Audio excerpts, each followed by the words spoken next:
That just goes to show you that I got up here and started. I looked, I thought, oh, it's time. He said, the clock's not working.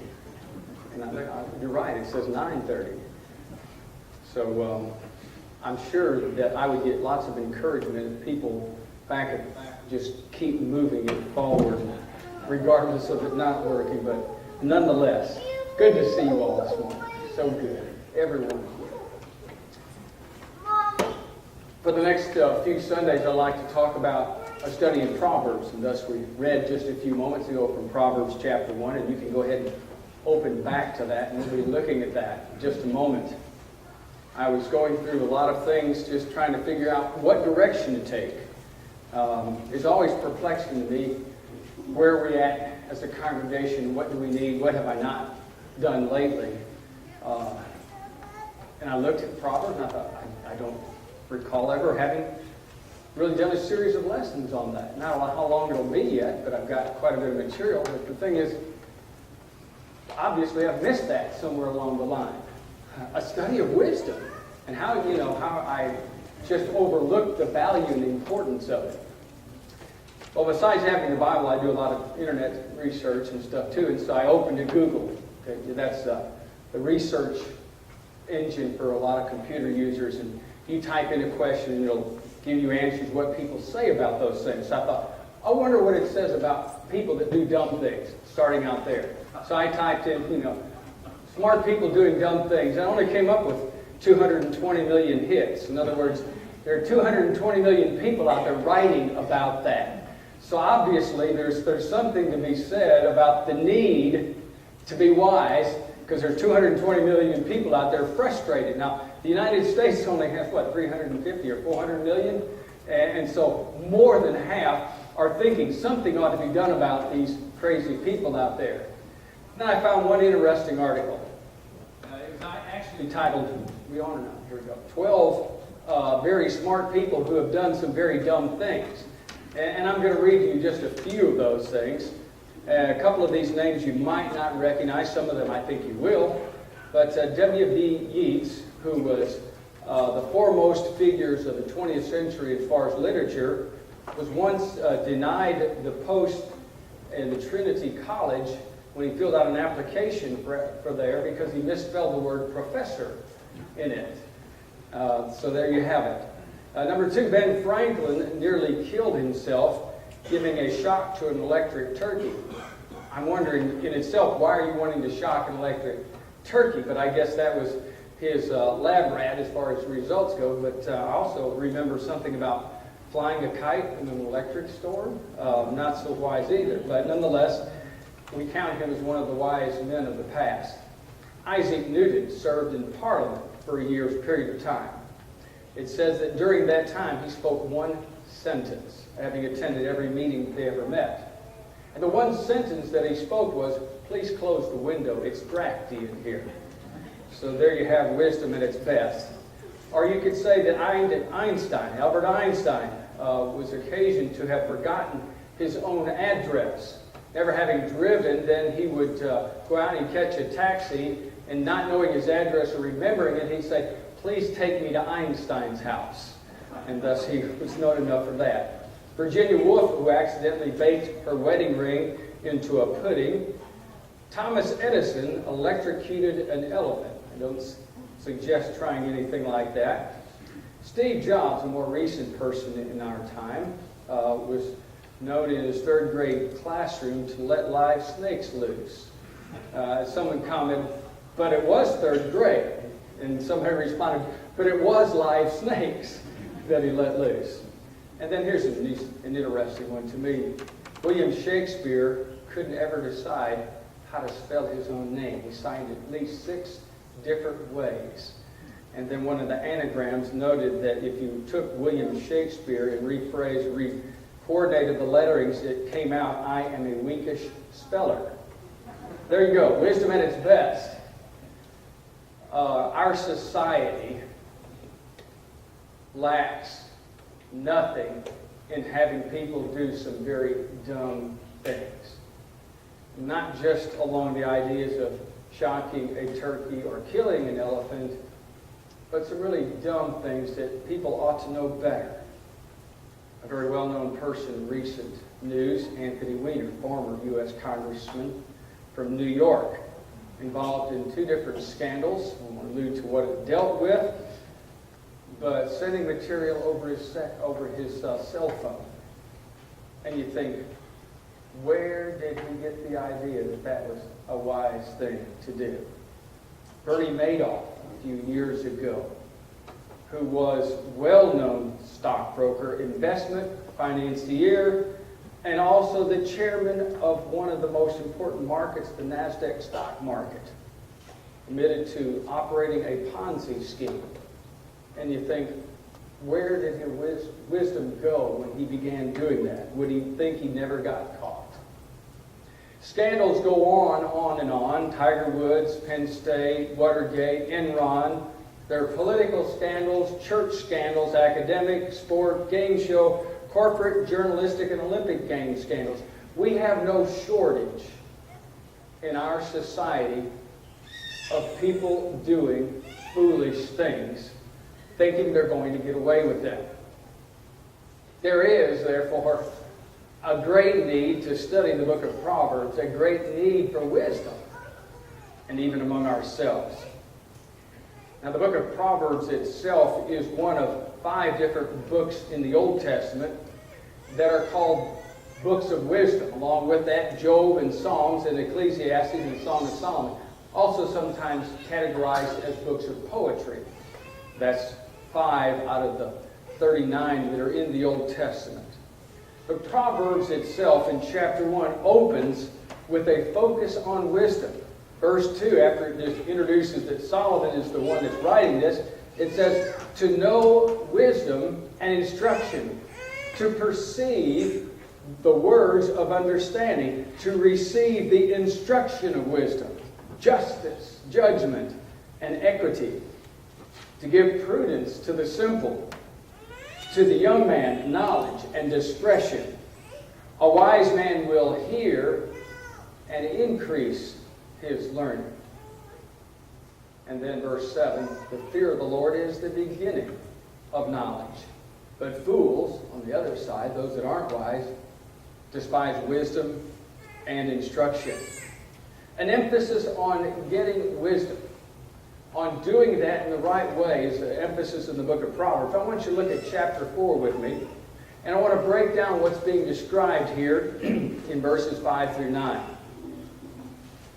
Now, as the author is talking here, he gives to me what I'm going to look at today as an outline of things to think about when we think about the importance of the value of wisdom. Number 1, looking now at verse 5 here, get wisdom. Get understanding.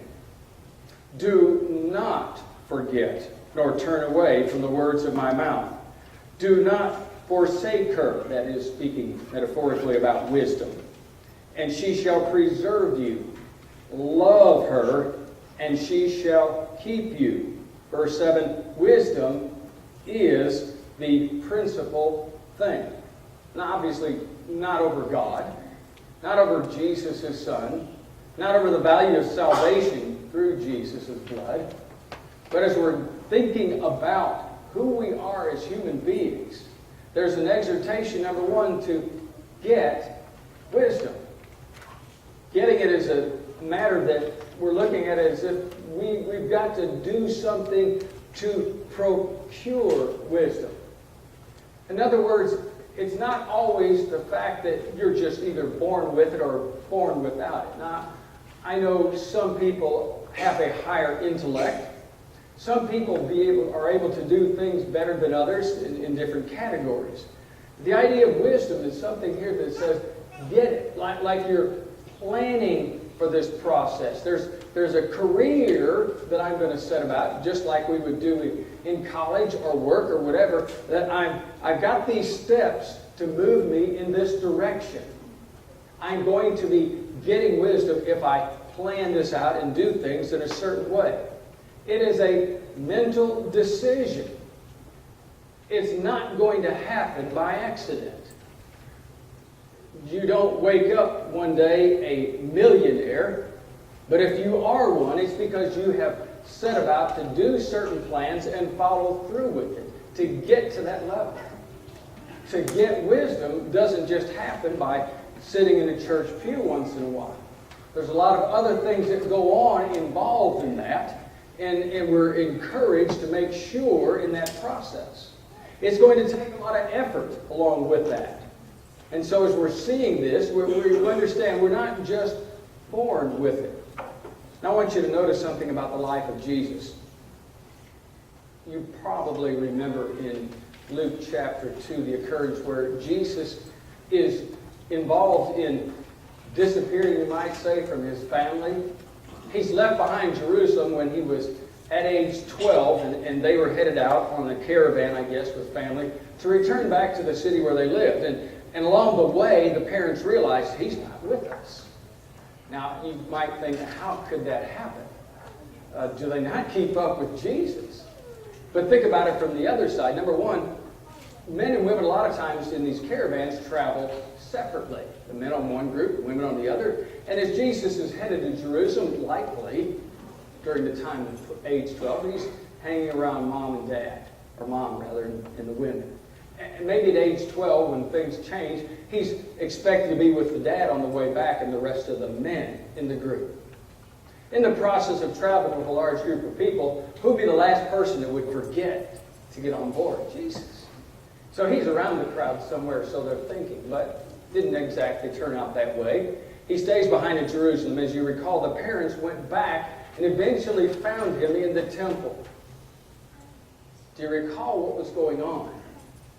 It said that they found him in the temple, and he was talking to the teachers of the law, of the prophecies and the Old Testament writings.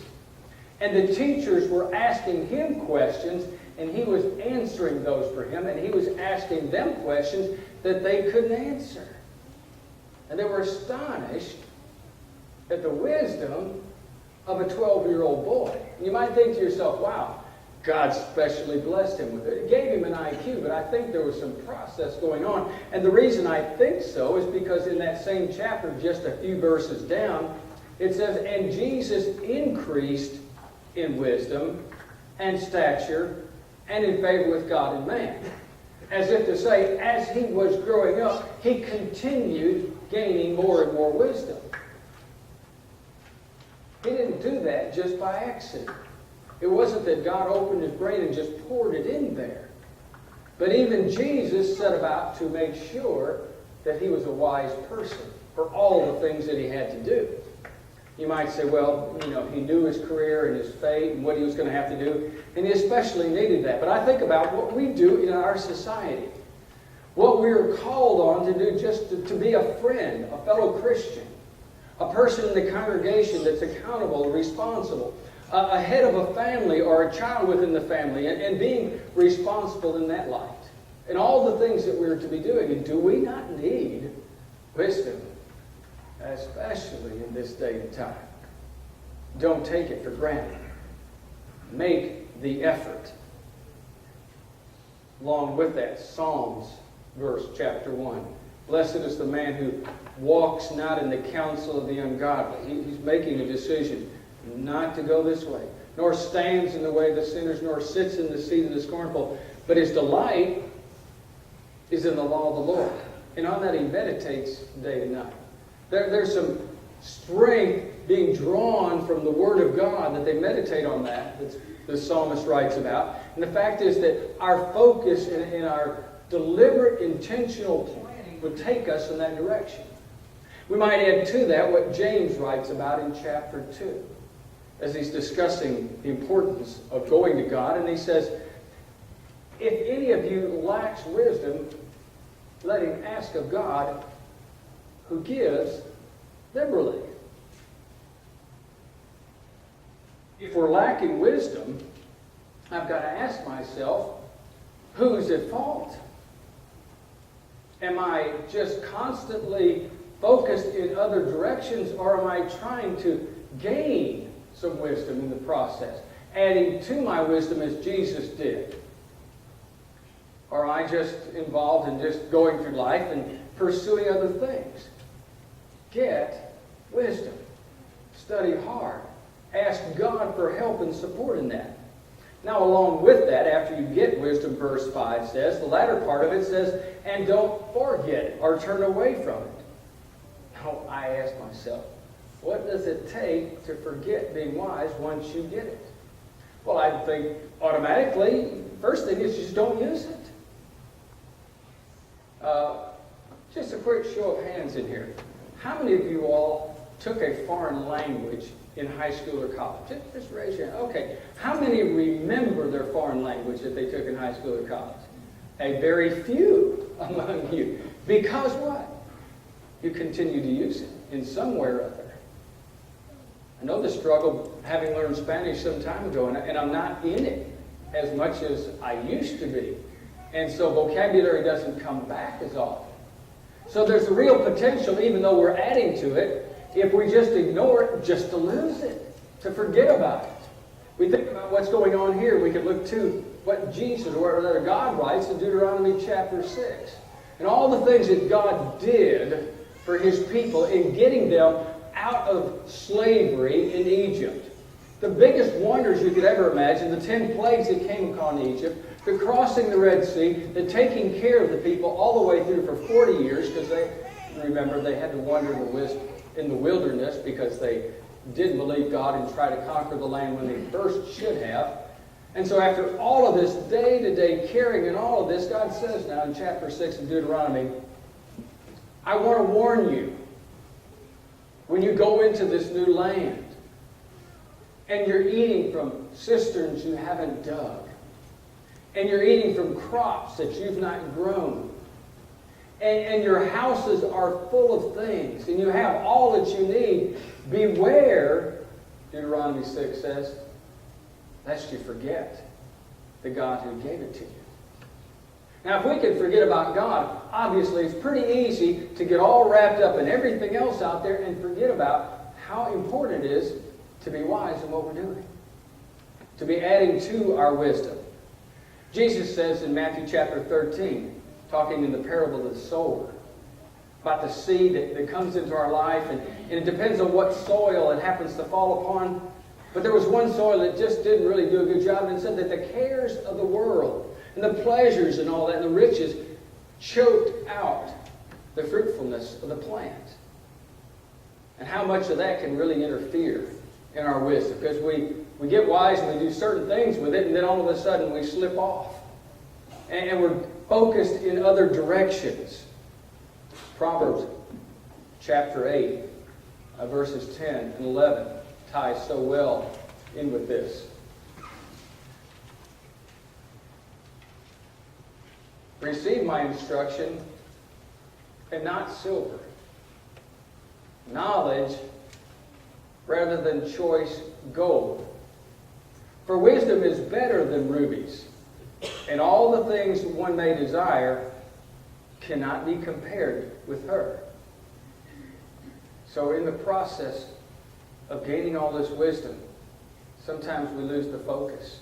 We start looking at the silver and the gold and all the things that the world offers out there. And so Solomon says, get wisdom, and then don't forget it. Keep your priorities straight. Along with that, the next part of that, back here again in chapter 4.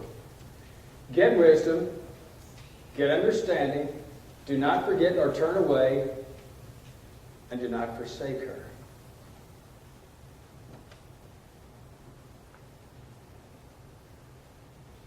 I don't know for sure if I have a handle on this confidently. Why would you forsake wisdom? I understand about forgetfulness, I guess because I'm forgetful. But it's almost like you're turning your back on something precious. And then I think about people in our society that have done that. Men and women, for example, that have turned their backs on their families. Individuals that have done so to friends. And the decisions in the process that cause them to do that. And again, I have to ask the same question I asked earlier. What were they thinking? to forsake that. And yet something comes along in the lives of people, and you know people like this, that have so much going for them, and they just walk away from it. And you scratch your head and ponder, what were they thinking? The encouragement of not forsaking something valuable like wisdom. I turn to the book of Judges, and I read about a character whose name was Samson. A man obviously gifted from God. His strength was incredible, and what he did with it quite often was great for God's advantage in challenging the Philistines and doing so many things which were actually a pagan nation who were very much against Israel. And yet he did some foolish things. For his part, a lot of times with women that he shouldn't have been involved with. And one very particularly named Delilah. You've probably heard the story. And how the concluding part about how she ended up cutting his hair. But if you read step by step what's going on in the process, she's pleading with him. Oh, please, just tell me where this, And he plays the game back and forth, if you remember the story. And he gives her little insights kind of here and there. And then eventually, knowing it's not the smart thing to do to tell the secret, he flat out says, it's in my hair. For I have taken a Nazirite vow. And if my hair is cut, it's broken with God. She lulls him to sleep. She cuts his hair. And then when she wakes him up calling out, Samson, the Philistines are against you, he rose up, the Bible says, to go out against the Philistines like he had done before. And then a sad verse that comes out of that. Verse 20, it says, but he did not know that God had forsaken him. He turned his back on God in such a foolish way